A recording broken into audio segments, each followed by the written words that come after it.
Hello, my name is James Flagger, and this is my final presentation on Saving a Million Species by Dr. Lee Hanna. Here's a picture of the book. A little bit of background on the book. Saving a Million Species is by Lee Hanna. The book is a compilation of journals laid out through 6 distinctive parts and totaling 20 chapters. The book begins with discussing the 2004 study by Thomas et al. And his predictions of extinction events in the future from anthropogenic causes.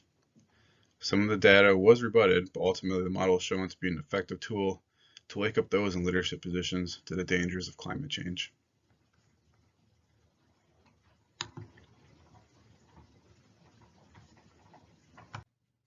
Extinction events from the past and present were examined, as were possible future extinctions.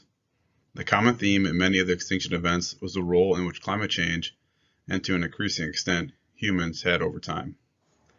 Current extinction rates revolved heavily around climate warming and include extinction from disease, as seen in amphibians, loss of habitat, especially in the higher latitudes, and the extinction of coral ecosystems due to bleaching.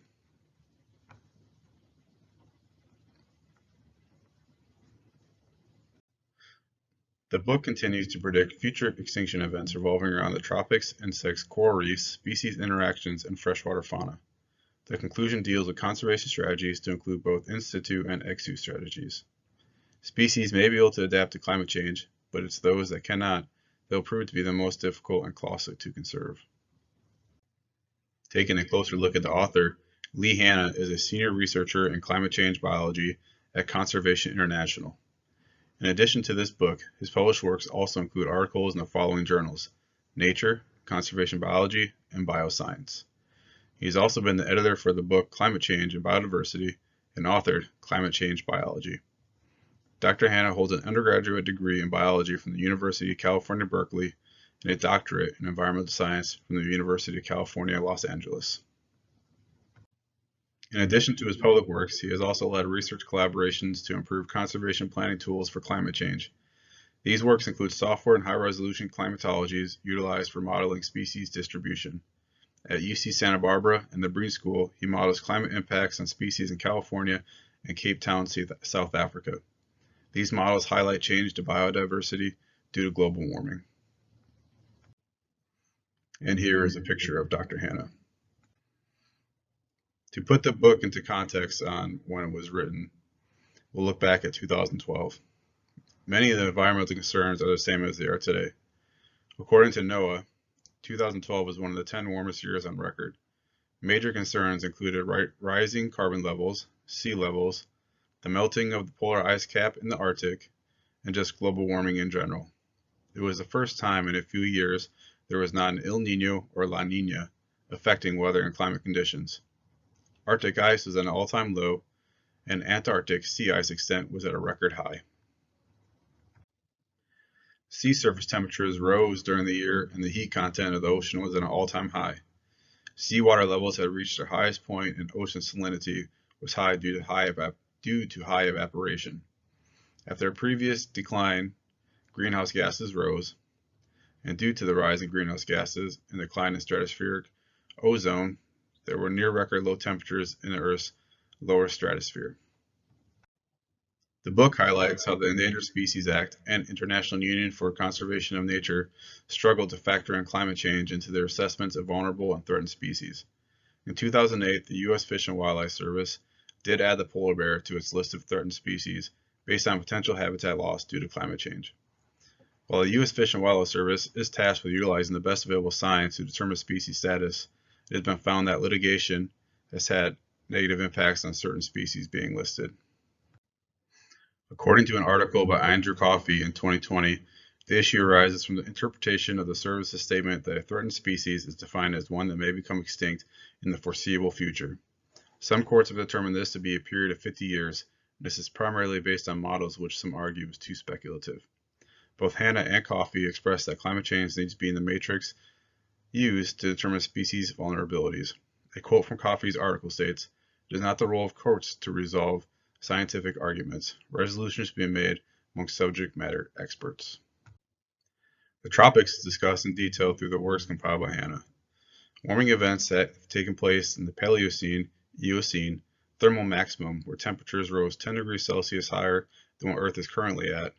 While a warming of this type is a concern, it is not the largest concern.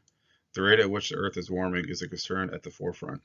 Due to the above rate of temperature rise, it is predicted some climates may disappear altogether.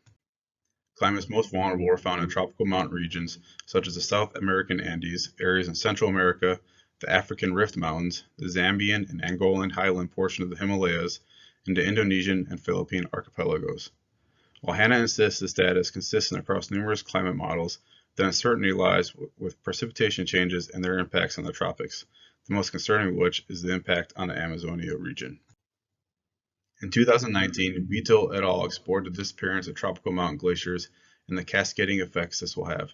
99% of the tropical mountain glaciers found in the world lie in the South American Andes. Glacial melt in this region contributes to water supplies, agriculture, and hydropower. In addition to the impact of losing these resources, there may also be changes to the ecosystem, extended and more frequent droughts, some more severe floods. If the rate of melt is not curtailed, the regional climate may be lost as indicated by Hanna. Land use changes are the major influence on precipitation changes in the Amazon. Trees in the region facilitate precipitation through transpiration. In 2021, Baudena et al. Found the extent of this change is still relatively unknown. This uncertainty highlights the same concern Hanna had regarding precipitation predictions. Baudena et al. Predict that a drop of 13% in the water vapor column due to a loss of trees could result in a 55 to 70% decrease in annual precipitation. This will result in increased deforestation and wildfires, and the Amazon will enter a period of self-amplifying level of forest loss. Hanna's work still holds true to many of the issues that we face today regarding climate change. Thomas et al.'s model is still used as an example, yet refining techniques have been implemented as seen in Shepard et al.'s storyline approach to climate models. While the book highlights many issues, some of the biggest threats, as highlighted in this presentation, is the loss of biodiversity in the tropics due to climate change, as well as the loss of some climates altogether. We have a long way to go to ensure we are taking the appropriate steps to conserve species. Hanna and Coffey both highlight the struggles in listing threatened species due to climate change. This is further highlighted by Ziska et al. In 2022 when discussing predictive models the IUCN may use. This shows that even after 10 years, we're still struggling to incorporate climate change risks. This is my conclusion on saving a million species, and I hope that my presentation will make you want to dig into the work itself and see exactly what Hanna is discussing throughout his book. Thank you.